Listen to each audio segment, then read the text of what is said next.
मी आता त्या खोलीतला पसारा आवडला तरी इथे पसारा करून गेला. ही मुलं म्हणजे ना खरंच. आणि माणसं म्हणतात बायकांना घरात काही काम असतात. बायकांची कामं बायकांनाच माहित असतात. एवढं घरातलं काम करा, मुलांना डबे द्या, त्यांच्या शाळेचे वेळेवर दप्तर भरा, नंतर त्यांना शाळेत सोडायला जा, अजून घरी आल्यानंतर एवढं त्यांचं जेवणा खाण्याचं बघा. आणि मोठी माणसं पण असतात ना घरात. मला बापरे एवढं जड दप्तर, आता एवढं जड दप्तर घेऊन जाणार का तू? त्याला म्हटलं तरी मी सायकलवरून जा, ना ऐकेल तेव्हा ना. आता मला शाळेत सोडायला जावं लागेल कदाचित.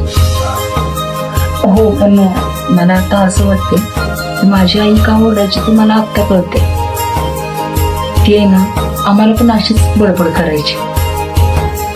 माझ्या वडिलांचं स्वप्न होतं मला पोलीस करायचं, पण ते स्वप्न नाही पूर्ण झालं.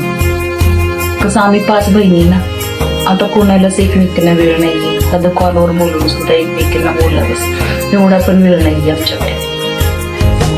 प्रत्येक वेळेला आम्ही सगळेच कोणत्या ना कोणत्या कामात बिझी असतो.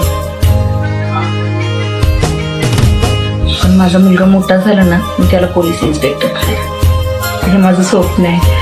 पण मला माहित नाहीये की त्याला हे आवडेल क्षेत्र की नाही आवडणार. पण माझी तरी अशीच इच्छा आहे की त्याने माझ्या वडिलांचं स्वप्न पूर्ण करावं.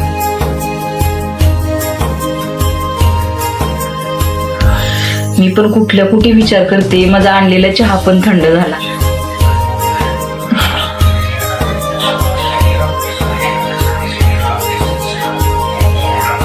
कसं ना काही गोष्टी अशा असतात की आपलं बालपण आपण आपल्या मुलांमध्ये पूर्ण करण्याचा विचार करतो. अनमोल जन्म दिला ग आई, तुझे उपकार फिटणार नाही.